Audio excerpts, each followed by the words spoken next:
It's time for Comics and Coffee with Cliff. My guest tonight, Vaughn Coleman.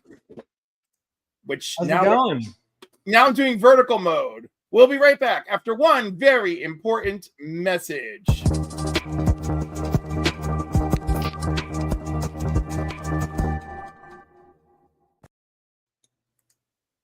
And there we are. Good evening.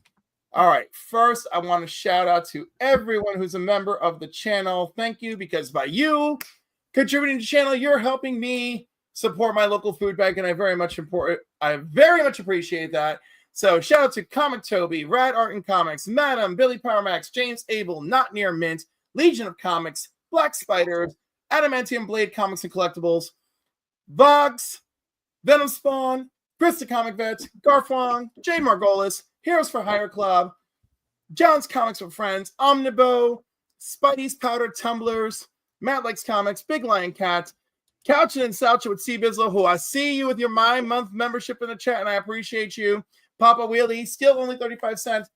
Old Wolf 65, The Council of Comics, Anachronic Comics, Matt Spidey, DJ Links, and Dr. Vaughn's Hoots, Comics from the Spiral Dimension. And don't forget, all of you will be in this month's giveaway, which does include this wonderful Spider-Boy slab, which I'm going to show momentarily. And here we go. Nice. So this and other fine items are up for members this month. It's signed by John Jang. It's a 9.8. So that should be exciting. And I got another exciting one for next month. And I got something for subscribers too. But you'll have to tune in another time for that. Actually, I'll have to just make a whole separate video explaining the whole thing. All right. In the meantime, also want to say, BCW, if you need stuff to store your comics, protect them, etc., please go over to BCW, use promo code Cliff Comics, and get 10% off your order, and also help contribute to the channel. I very much appreciate it, and I thank you all very much. And now let's see who's actually in our chat. I see C Bizzle's here, and myself is in there, and I don't know who else is watching, but it says we have 10 viewers, so I'm just going to believe it, and I love it. And back to our guest tonight. Here we go. All right, Vaughn, you're here. I've told everyone it's about Phenomenova. I have my Phenomenova cocktail. Thank you. I'll have to try that myself. Yes, it's going to be great. I guarantee it. Zars is here. Thank you. Black Spiders also. What is up? I love it. I didn't see the DM, but I was right by a liquor store today, and I would have grabbed all the ingredients. But I'll have to make that for myself another time. I had to make my own. I call it, because when you see the message 10 minutes before the show and you have to throw together a cocktail, I'll call it the lightning cocktail. I was so ready. Maybe like, oh my God, we have to reschedule. And I'm like, no, he did it. No, I did it. So good. All right. So first up, I'm going to bring up your Kickstarter so you can tell everybody about Phenomenova and how they can jump in now to support issue 3 and still get issues 1 and 2 in the process. Yeah. And on top of that, if you're like, hey, I don't know if I want to do the campaign or whatever, also, I do have a 20% off sale on my website, which includes merch and stuff. So if you go to rebeloasisstudios.com. But if you want it all at once, there you go. We got Kickstarter Phenomenova right here. Issue 3 should hopefully be out soon. We got like 6 pages. Oh, how many pages do I have left? I think I have like 6 pages left, and then we're done with the book. Nice. Moving fast. So that's a 43 pages of story. So Phenomenova we got it right here. It's a superhero story set 20 years after World War III and initially it follows the son of a veteran who strikes out to become a hero, fails after trying to stop a heist nuclear reactor, and begins his training. But in this issue, we kind of flash back to the reactor as we try and decipher what happened. And we're finally introducing the title team that our main character from the first 2 issues is going to be joining, called Phenomenova. So it's a brand new generation of heroes inspired by those that fought during the war, and we see them try to stop a heist in the reactor. Excellent. All right, let's play this trailer. We call ourselves Phenomenova. Yesterday, The Stormbearers, a deadly group of mercenaries, took control of a nuclear reactor. Before we arrived on the scene, Galvanite, a superpowered teenage boy, attempted to stop them. He failed. His story ended there that day. Ours began shortly after. Today, I sift through the memories of that day. I will put the pieces together, and we will bring those responsible to justice.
Excellent.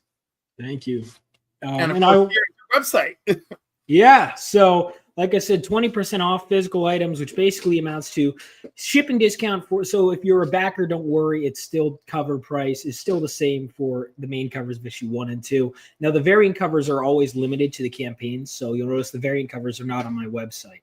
So, whatever I have left over is sold at conventions for a higher price. Whatever limited amount is left over, I should say. When they're gone, they're gone. Like I'm already out of one of my issue 1 variant covers. So, if you want those variant covers guaranteed, because I'm going to be printing even less for issue 3, make sure to stop by. There's multiple variant covers for issue 3 now. And of course, backers get it first. I also, because you're introduced to the Phenomenova, most of those characters for the first time, I want to say this issue is new reader friendly. That being said, you'll want the first 2, but yeah, and it's pretty low commitment too. You could get the first 2 issues digitally for just like $2 each if you get them from my website. And then of course issue 3 is, or you could, if you do the catch up digital, you could, get them for $5 each. Normally it's $5 each per digital issue. Right now issues 1 and 2 are $2 each. So also I am on Global Comics. I like your physical tier. You get issues 1 through 3 in physical for $45. Mm-hmm. Yeah, a lot of newcomers, which is always exciting because you want to make sure you're growing. And it seems like I am, which is good because every issue I think is better. Like this is my best issue yet. But like I started writing. So I had the first 8 issues written for a while. And I'm like, you know what? I've rewritten these enough times. I want to write. I started writing issue 9 the other day. And I'm like, you know what? Like I'll look at my stuff. It's funny. I'm revising issue 9. And then I look back at some of my issue 3 stuff. I'm like, oh, I was cooking a bit here. But which is nice, but I'm always improving with every issue. And this issue, not only am my artist and I improving as a team, but he's improving as an artist. I'm improving as a writer. There's more action this time around. There's more characters. I threw a lot at the wall with this issue, but I wanted to make sure it stuck. And that's why I have an editor, because there's so many comics, especially indie comics, or even apparently mainstream, like Batman Hush 2, where they'll just throw a lot of stuff at you. Like, here you go. Like Batman Hush, there's like 8 characters. No, there's more than that in this issue alone that I just read. And I'm like, what is happening? And so making this chaotic mess seem organized has been a ton of fun. But that's amazing. Because The art's been great. I've seen your double page spread that you even made for a postcard. I think it's amazing. Oh, dude, you know, that was very talented artist on board. Yeah, I remember writing that scene because there's so much going on that I put in the script that you just see this fire dragon and everything. I know the full context for how it works and how the abilities work. And it's not going to be revealed for a while, potentially a prequel series if we set it during World War III. But I wanted to give you enough for the reader to know and for you to get everything that's important. I remember writing out that detail over and over and over again. My artist just sends a thumbnail, and it was slightly different, but it was better. And it was like kind of the jumping point for how our relationship was going to work. And I was just like, run with it. This is amazing. And then my colorist brings it up. And I remember just posting that on Twitter, and just people were like, this Vaughn kid's like, this looks amazing. I know nothing about this book. I'm interested, And that was really exciting. My sign-up list went up like crazy. And to this day, I have that. You've seen it on my table, just a mini print of that. And that drags people in often more than my covers do. And so it's so gorgeous. Mm-hmm. Dennis Bird, welcome. Kilted Corgi. Was that a kid in a block of ice? It was. Garfwan, welcome. Austin, welcome. I should have your package out tomorrow, I hope. Everybody, welcome aboard. So we got Vaughn Coleman here. His book is Phenomenova. You can find it on Kickstarter for issue 3. And I oh my God, look at this thing. Oh yeah, dude. My friend who did he was like, oh, you want me to do a cover? Like he wanted to go for more Sienkiewicz kind of look, mixed with David Keane. And I would just like, he was like, I'm just gonna draw something for you, and we could do it. And then I was like, okay, whatever. And then he just starts, it's slowly coming together. He goes, I want to draw something with her. So she can basically, she was the one narrating in the trailer. She can absorb information through physical contact, psychometry, but she's deaf and blind. So that's how she sees and hears and all that, is through kind of absorbing the memories of the world in real time, but also absorbing the past, which is how she's able to, the events of this issue are viewed through her. And so he basically got to do this whole montage cover where I just gave a bunch of character information. Like he did iconography related to her backstory, the city. You got bits of, I mentioned she's from Naples, Italy. So we did some of the architecture from her home city. She works with the detectives. So we just threw a bunch of stuff from her character backstory from the current events of issue 3, just all into one cover. So and we decided, we were like, we were going to color it, and we decided, let's leave it, and let's not even throw out a logo. Let's leave it as is. And just a fantastic virgin variant. Mm-hmm. And these all the variant covers are campaign exclusive, and just whatever's left over is going to be sold at cons. But I don't plan on printing much. If anything is left over, count yourselves lucky, and they'll be sold at double price at cons until they're gone. And I go to a lot of cons, so I don't expect them to last. So if you want these covers, best place to get them. You gotta back this. You gotta back them. Like I said, they're exclusive. An extra variant of her. I like that. Yeah, well, she gave me multiple color schemes, and I was like, screw it, they're both variants. But that one was 48 hours, so you can still get that if you back all 6 covers. That variant, the Sunset, and that's the back cover. Sorry, who's this artist? Who's unconscious? So that's the redhead. That's Vivacity. So she is unconscious, and now we're figuring out how did that happen. This is not good. And we see he was frozen in the block of ice. Spoiler alerts, the end of issue 1. That is what happened at the end of issue 1. And now we're revisiting his failures and the resulting ramifications. So somehow between him getting frozen, trying to interfere at a heist, days after getting his superpowers, shockingly, interfering at a heist in the nuclear reactor on your first mission has consequences. This kid's an idiot, right? And so you see now like more experienced hero face the consequences. And part of the mystery is, how did she get there? Is she going to be okay? Amazing. I mean, again, everything's to give all the poor kid frozen. Mm-hmm. Yeah, I really wanted to beat the main character up. I wanted it to feel like he has to earn the right to be a hero. He got a fast start, Yeah. And you see he's got a makeshift costume in issue 1. He's got this like little hoodie. He's like, I described it to my artist. When he threw the helmet on, I thought it was so funny. Like I was like, just imagine a kid who's making a costume with stuff in his house. And he was like, all right, hoodie, helmet, knee pads. And then that's what he's up against, that double page spread of the villains. So this idiot kid thought, oh, I could take them on. Yeah, I like how you got a fan art contest going on. Oh yeah, it just ended. But the two winners, keep an eye out though, guys, because I do want every contest, and the winners get featured in the book, and they also get comp copies of whatever the main cover. So I'll do one for issue 4, which I intend to get right into issue 4 after this. Also, day 1 card.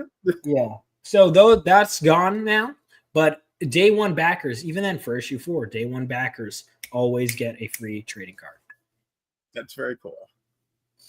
I try my best, especially because, if you're taking advantage on a guy who's never, an IP you've never heard of by a guy you've probably never heard of, I want to make sure you're rewarded, So I always try to do that. Those are mini prints. Yeah. I like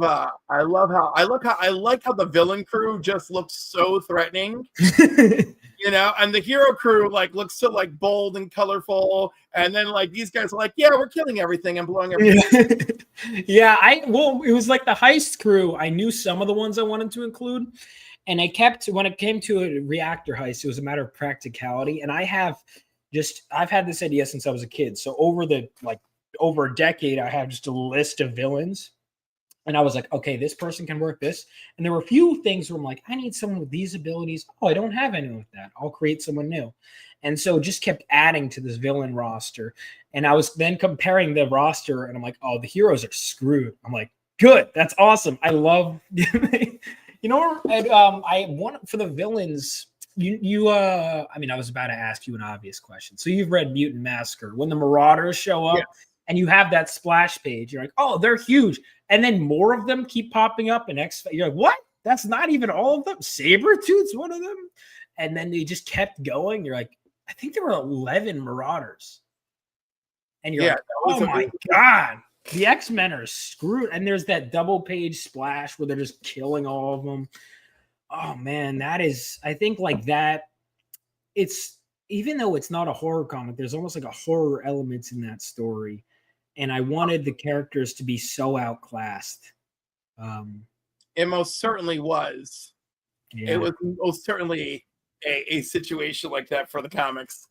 For the Mutant Massacre was savage, and it was everywhere. It was like, did Thor just find art? Yeah, what? Thor? When the frogs just bring Thor? The messed up stuff was when the kids, like the power pack, they're like, oh yeah, we're going to the zoo. And I'm like, dude, run. I'm like, kids should not be in this setting. That was messed up. But then power pack in. To the credit of the power pack, they're pretty powerful. And they are, but they're also children. I'm like, don't look at this. Yeah, shout out to John's Comics for Kids, because we're gonna do a Thanksgiving special coming soon. I think when are we doing that? We're doing it Monday night? Are we doing? I can't believe I've lost track. We're doing one soon. It's happening. And we're covering Power Pack issue 19, which is the Thanksgiving issue of Power Pack, which takes place after X-Men 195. And I really wanted to know what was going to happen after 195. So I looked up their Thanksgiving issue, and I was like, we got to do this. So I'm looking forward to it. Is that the one where Wolverine is holding one of them on the cover? That's 195. All right, because I have read that one then. Yeah. Right. And if you remember, Katie Powers tells what's her name, you can be like our special grandma. You can even come for Thanksgiving. So guess what? The Power Pack issue, I think. Yeah, Power Pack 19. Katie delivers, and everybody shows up for Thanksgiving. Wolverine, Kitty Pryde, Cloak and Dagger. I don't know that sounds amazing. It is amazing. I just finished Claremont's run a couple months ago, finally. I love it. I love the whole thing. It's fantastic. I got to read Power. I've read a few issues of Power Pack, but I haven't read the whole thing. I haven't read this issue. What? Beta Ray Bill? Thor? Yes, Beta Ray Bill. This is the best Thanksgiving ever. It is. It's so good. Wow. Brett Henderson and Scott Williams did this? What the hell?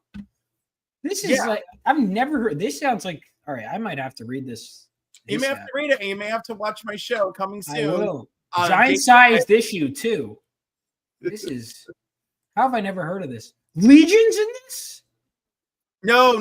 That's that's ERG from the Morlocks. Oh, okay. He looks like Legion. Oh no, but he's got an eye patch, so he's not. So he's legally distinct. So oh my God, when do I have this scheduled? Terry Austin. Perfect. Yeah. Why are there 3 anchors? Wow, this is an insane issue. Tuesday the 25th is the Power Pack Thanksgiving special. That is awesome. I'm trying to think if there's any other like big Thanksgiving issues that are. I don't think. That's cool. But yeah, if you could tell, like I've got the Beta Ray cover in the background. That's dope. Yeah, I mean, I think that was one of my biggest inspirations was Claremont's. Not even I think it was Claremont's X-Men run. So I mean, if you like that, like that's what I was trying to channel that kind of energy with my comic. Oh, well done. I also see. Like, so yeah, if you want, it looks like if you're going to save money on the physical copies, the $45 on the Kickstarter might be the way to go. Yeah. No, it is. It's definitely the Kickstarter is still the cheapest if you want to catch up on all 3 physically. Yeah. For digitally, the cheapest option would be 1 and 2 on my website, and then 3 on the Kickstarter. Be the cheapest. And then also all the merch is 20% off as well. Merch is obviously not on the campaign. Well, I shouldn't say obviously, but it is not on the campaign. Oh, we go all the way up to 4XL. Oh my goodness.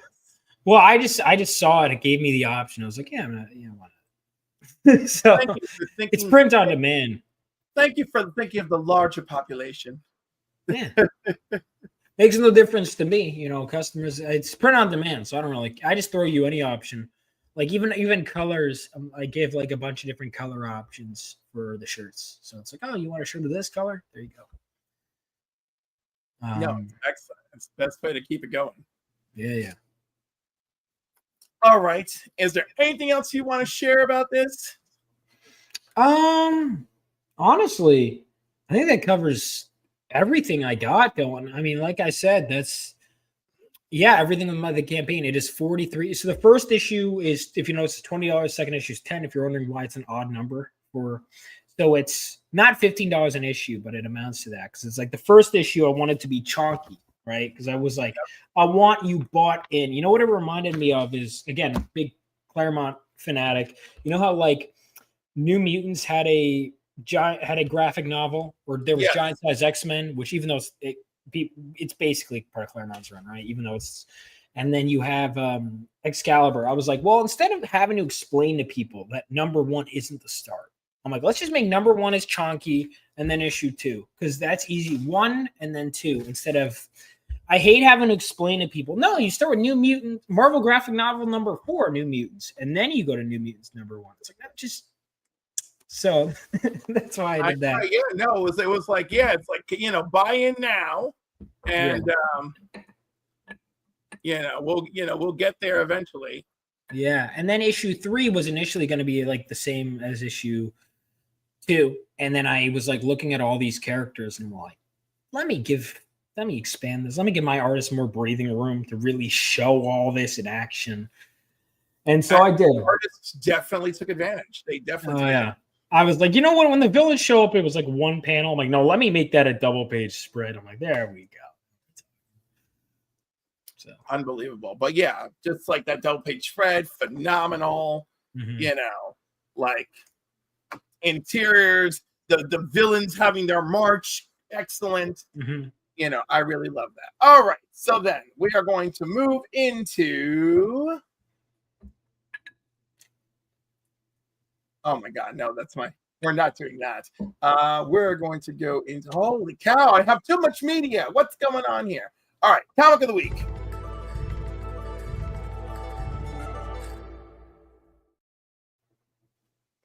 So I have a lot of eligible candidates for comic of the week. But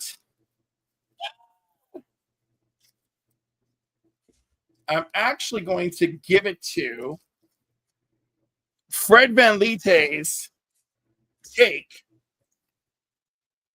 on Peter Cannon Thunderbolt. Who is the only Charlton character that, like, apparently the creator still owns the rights, so he did not go over to DC with everybody else. So though DC like shared the rights to him for a little while, they did not keep him. And again, you've got a fabulous team. This is the Icon cover by Alex Ross. Great first issue. Highly recommend.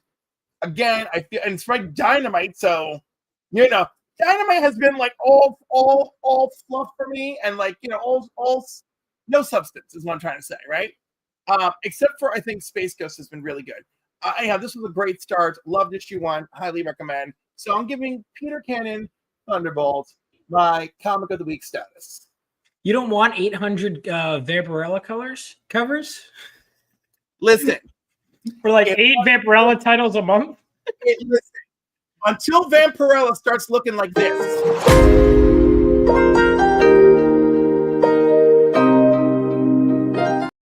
All right, Vampirella. Yeah, when Vampirella looks like that, I will be getting all the Vampirella covers.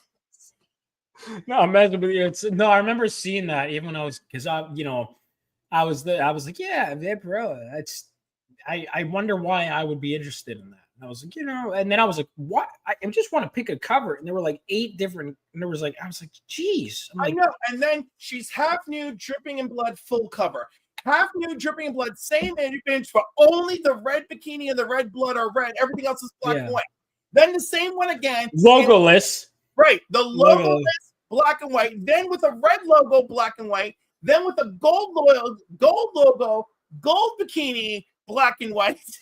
And none of them tell you anything about the story, by the way. Right. Who knows what's going on the inside? I'm like, what is happening in the story? And there was a few where, if I like, honestly, I would gravitate towards. I will say, because I'd love to do like character books with those kinds of things. But if you could do a titty book where you also have a cover that tells a story, yes, and you tell a story inside the book too, I would appreciate it. No, but that is cool. I didn't see that one on the shelf. I'll have to. No, it's great. There's multiple covers, but they're all lovely. Of course, I'm going to gravitate towards Alex Ross. Alex Ross, yeah. Alex Ross is of my generation. Kingdom Come and Marvels were it. I still have to read Marvels. I've read Kingdom Come, but I haven't read Marvels yet. I've been told it's amazing, right? It's essential. If you like a good sob story with mutants, boy, is Marvel's going to hit you in the guts. Yeah. No, I mean, well, you know me. Mutants' lives are generally sob stories in general. They usually are. They usually are. I am really a good life. And I'm trying to think, what mutants have good lives? Well, I mean, Scott, he's banged every redhead in the Marvel universe. Yeah, but he also has a head injury where he literally can't look at people. You know what's really messed up? How many times did they bring him back to life and no one fixed the head injury? Like we're just supposed to ignore that. We're just supposed to accept it, like no one could have corrected that. They injure his head again. They like take him out, like boom. They're like, no, we cloned him broken. He stays broken. That's how this is gonna work.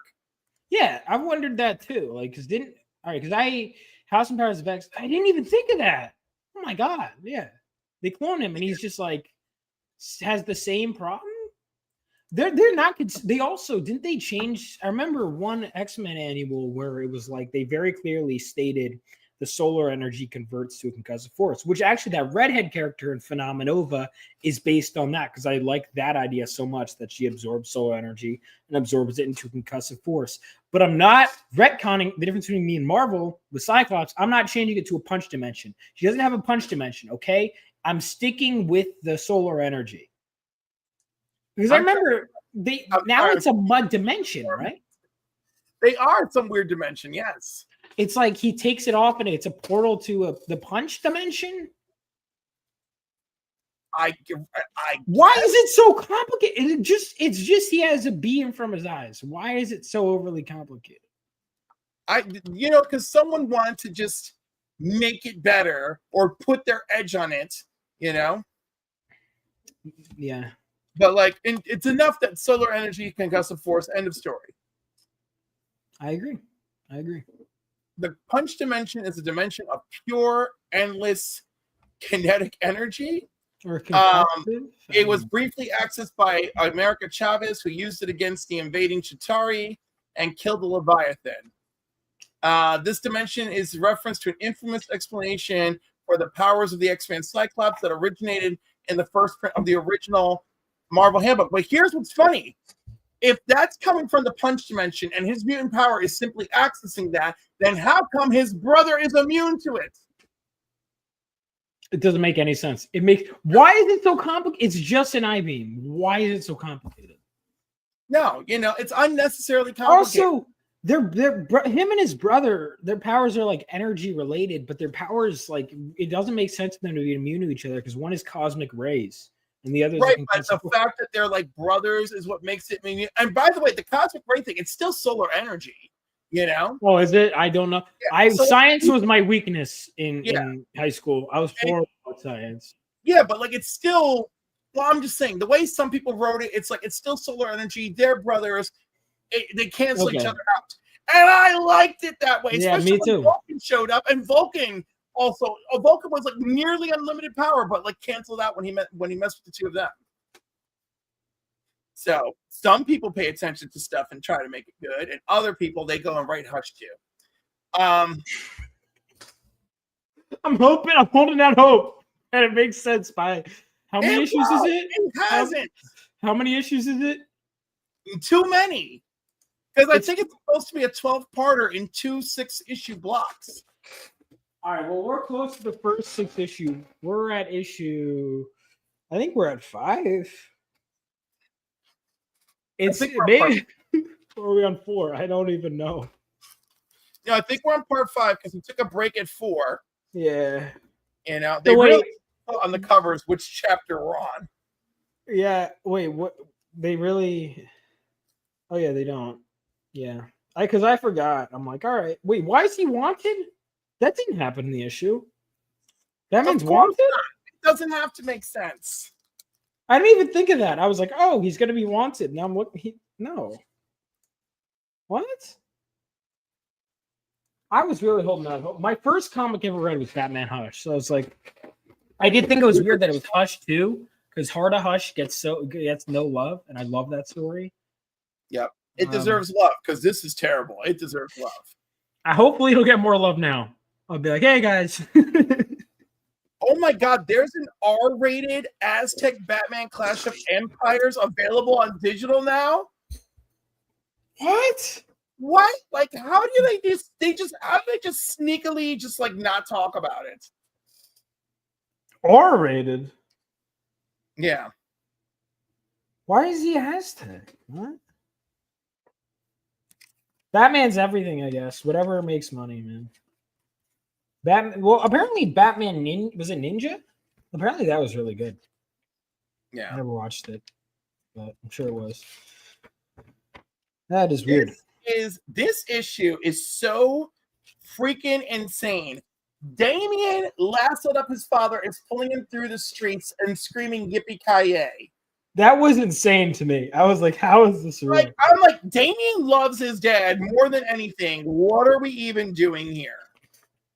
I was never a huge fan of Damien, but to be fair, that's because I'm a Tim Drake simp, and I do need I admit that. And I do need to read the stuff because I noticed that tends to be, maybe I've just read all the wrong stuff with Damian Wayne, and I'll fully admit that. In the Batman gang war BS, Damian clung to his father, as wrong as his father was, clung to him for dear life, and this just makes no sense in contrast. Yeah. Well, my point is that they're doing me no favors by they're trying to win me to Damian's side.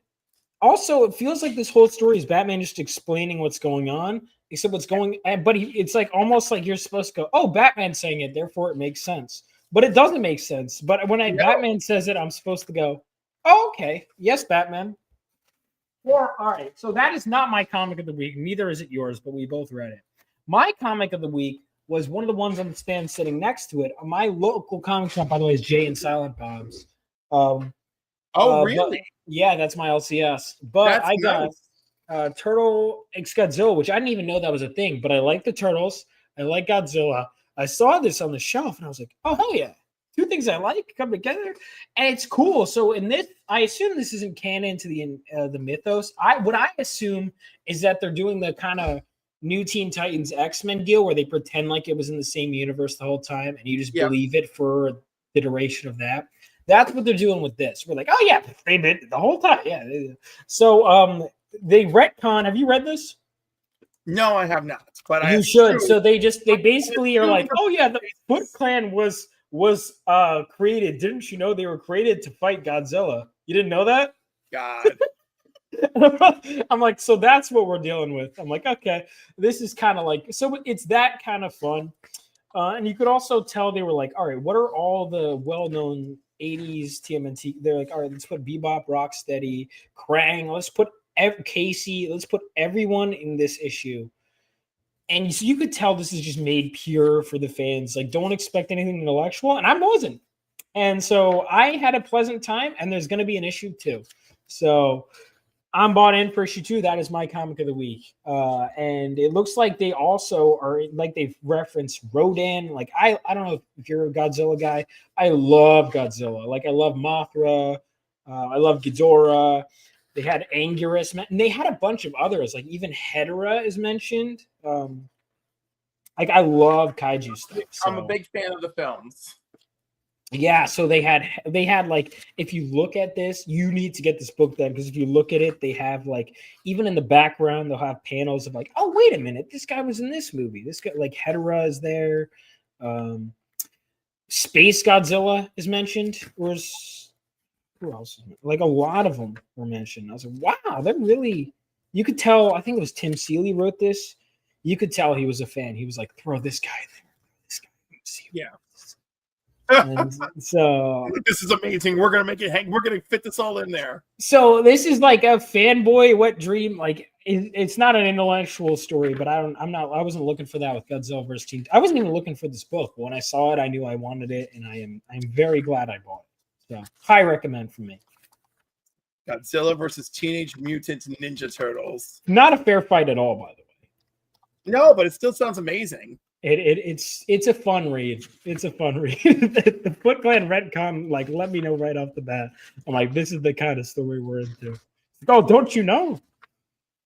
I'm like, why would you use samurai sword with them? Why? What? What? Doesn't make any sense. I just think it's insane that, like, the Foot Clan was always here to defeat Godzilla. Really? I was like, this is so, like, but it knows what it is. And so I appreciated that. My goodness. Oh my God, there's this one pun at the. All right. Is Shredder also trying to manipulate Godzilla into getting a new mutant gen? Is that like part of the plot? All right. Do you want me to tell you something?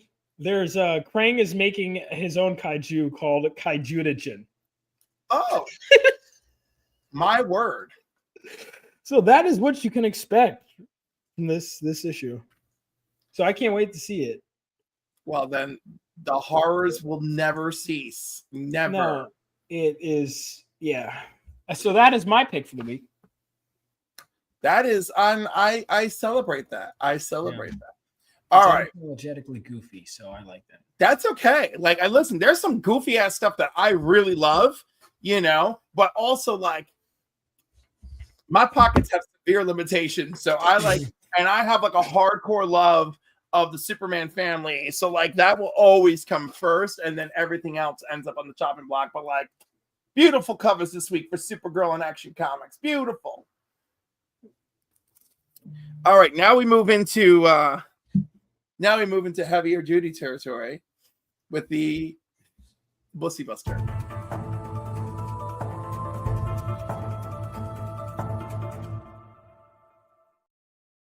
So I guess it's only appropriate that my Bussy Buster for this week should be related to someone who has multiple sexcapades across the Marvel Universe. and that would be for Star Fox. Oh, This is not his first appearance. This it's not? this is where he joins the Avengers and takes the name Star Fox as his code name. Oh, this thing never works. Nice. I gotta try and make this work for people who are watching this on the other manner. But I had a loose copy of this, and I was going to send it to be submitted, but then I won this on an auction for $30, which is much cheaper than sending my book in to be graded and slabbed. So that's it. It's Avengers 232. Star Fox joins the Avengers. Janet Van Dyne gives him the name Star Fox. It's all here. That's my I'm super happy to add it to the collection this week. It's good picks. Good picks. So I don't have a new one to add to the collection this week. But I just figured, you know what, first I'm gonna I'll show off my baby. Now, this isn't even my favorite issue, but it's my favorite issue, and I reckon everyone should get this if you like getting signatures. That is the main reason I got this. I've read it online digitally, but if you bring this to any convention, chances are you'll run across someone who worked in this video, because everyone ever worked in this issue. That's the credits list. That is this one right here. It was the charity issue, the X-Men charity issue they did. I don't know if you guys have ever read this, but they brought on like a new creative team every like 2 pages. So it was like everyone worked on it. It was part of Claremont's run, but it's like a self-contained issue. And I had Ann Nesenti, Chris Claremont, Jim Shooter, Klaus Janson, Bob Sharon, Michael Golden, Al Milgram, Art Adams, Mike Barron, Louise Simonson, Roy Thomas, Terry Cavill, Rubenstein. So I have like a bunch of signatures on here. Everyone worked on this issue, even down to like Stephen King wrote a few. Harlan Ellison wrote 3 pages. Like, it's insane the amount of people that they got on here.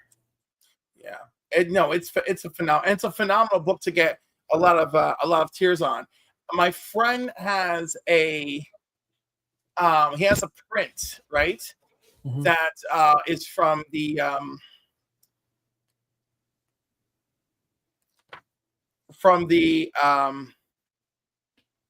oh my God, why is the name escaping me of the artist? Oh my God. It's gonna come to me. I think it involves Green Arrow for some reason. Neil Adams. There we go. So he's got this print by Neil Adams, and he had the print signed by Neil Adams first, right? Before he passed away. Mm-hmm. And now he's gotten everybody who's ever worked on Green Lantern that's still alive today. He's got them signing it, and it's just an insane amount of figures. But I do have a lot of friends who'll get like those anthology books, like a Christmas DC special or a Marvel Christmas special, and they'll just hit people up and get all the autographs on there. And I think it's great. I think it's a super fun part of collecting. So that was part of why it's been a while since I've gotten a signature, but that is probably one of my favorites for that reason, and because it's constantly getting better with every new signature that I have. Absolutely. All right, so this is the part where we put you on the spot. All right. It is time for... Oh, my God, I'm doing this wrong again. Hold on. And...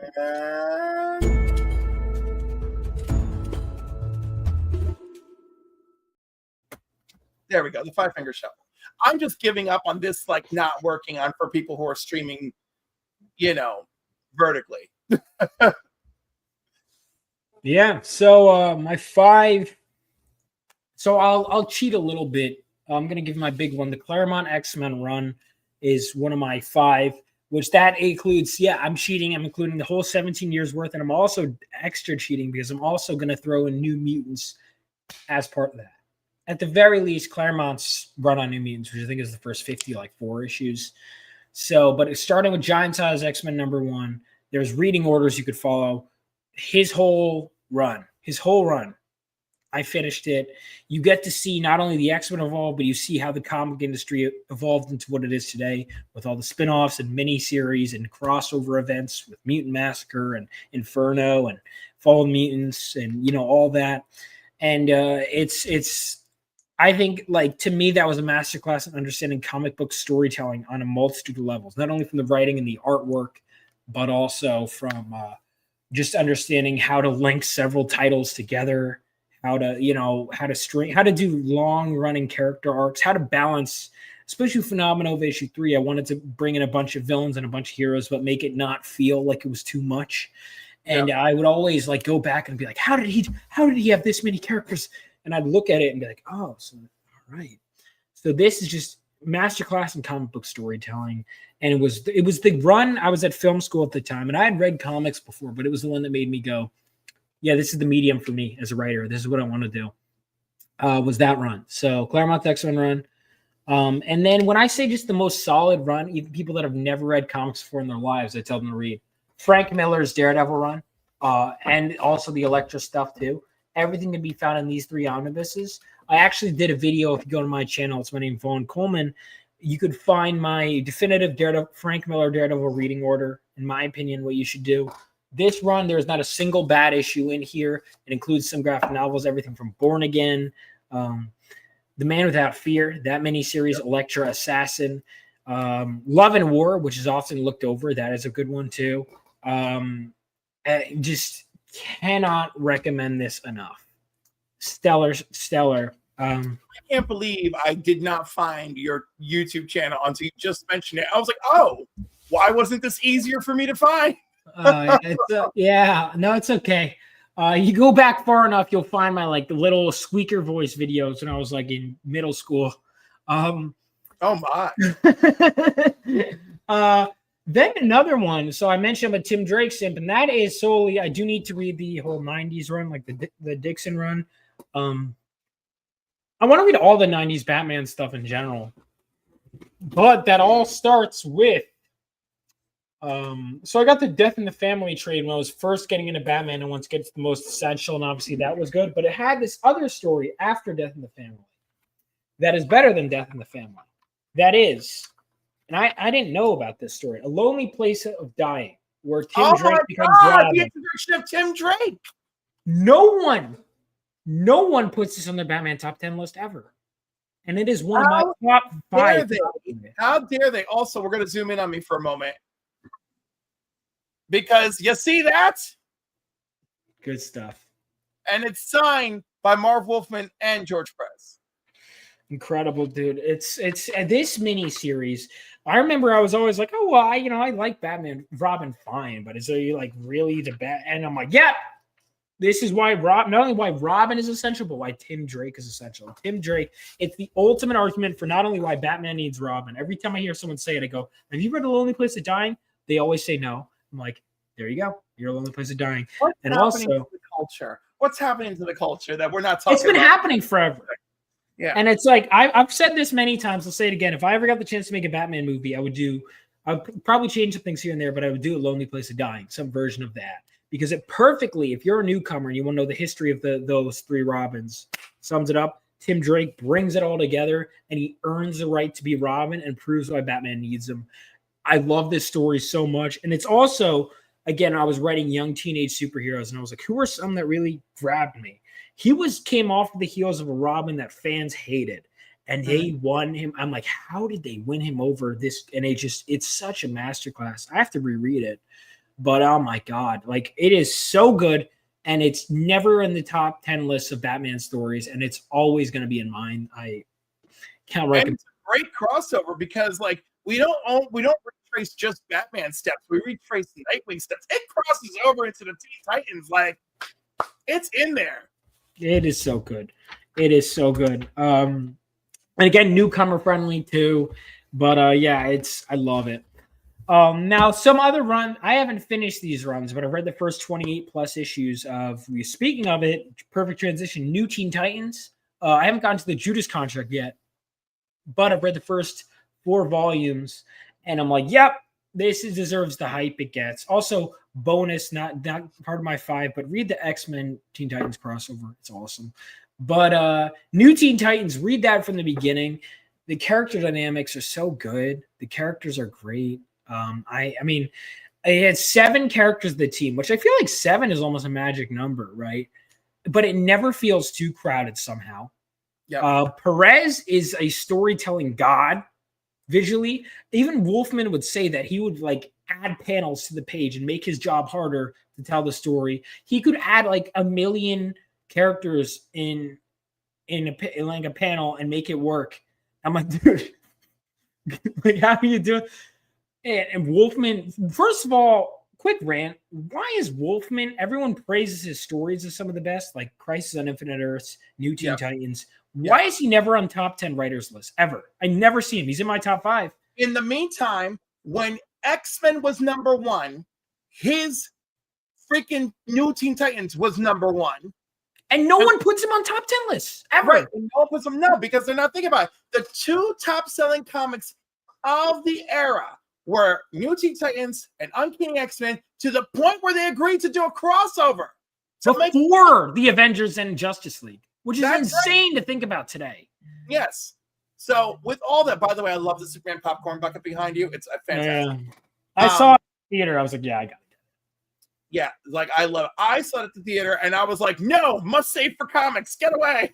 But I love Superman. And everybody who was around me walking around with one, I'm like, I hate you. But no, seriously, Wolfman is so great. He's told so many great stories, and I don't understand. DC never gets the love, and people love Deathstroke. People love Vigilante, but it's never Marvel level love. You know, it's really fantastic, and it's a really fantastic observation. Yes. Yeah, you know what? But that's what we need. I need to work on a top 10 night where it's DC focused. That's what I got to do. Yeah, I used to read more DC, especially the graphic novels, but I haven't read any like super long runs of DC. New Teen Titans probably going to be. I'm going to dive into that, and then I want to dive into everything 90s Batman as well. But closing it off, I'm going to go with this one I've been reading, and I'm actually close to finishing. I've been marathoning recently, digitally on Global Comics, which my comic is on there as well, Phenomenova. But I was actually a staff pick for a little bit, but I'm going to get the omnibuses, but that is Invincible. I have been enthralled. Yes, Invincible. Yes. I have been reading it. And at first I was like, well, okay, it takes a few issues to get going. But once it goes, and I was like, I hit the Viltrumite War and I was like, this is one of my favorite. I was like, holy crap. Yeah. I was like, it went there. And then I was like, is it just going to peak here? And it kept. And I was like, this week, I've read 20-something issues. I'm reading Invincible Universe right now before I dive back in. I have just been enthralled. I read all the Flaxen stuff. I think last issue I read was 102. It's like it keeps going. Kirkman is so good. His dialogue is great too. And here's the thing, even when he does something that doesn't work, I'll be like, it's okay. It's fast-paced enough where you can kind of move on. I really liked it. And you could tell he was someone who grew up with the Claremont stuff. Like the kind of throwing stuff up, and I'll get to it. Don't worry about it. Like that kind of storytelling. And he really does get to it. There's so many things we're like, oh, that's a loose end. No, it's not. It came back. No, it comes back. You're like, I didn't know that you were going to hit me with it in the 30-year later arc. Oh, yeah. I didn't know there was a 30-year later arc, so I'll have to get to it. I know it's a joke because obviously there's time jumps, right?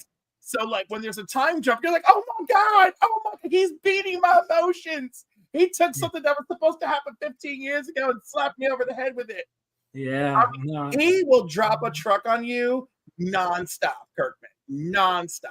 If you thought he dropped trucks on you for Walking Dead, he drops trucks on you for freaking Invincible. I like the show Walking Dead. I would always be one of those fans that would research stuff online, but I would never actually read the comics, and I should have. And I'll probably get to it eventually. And in many ways, the comics are better. The show fell off.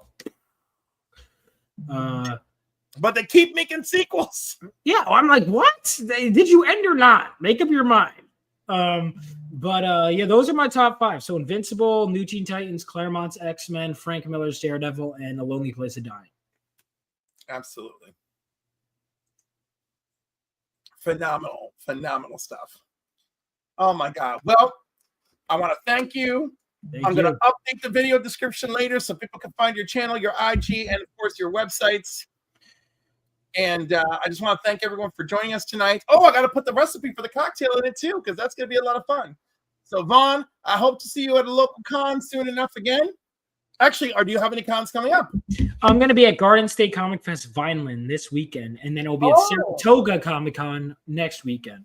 Okay, so you're just going to choose places that are 3 hours too far from me.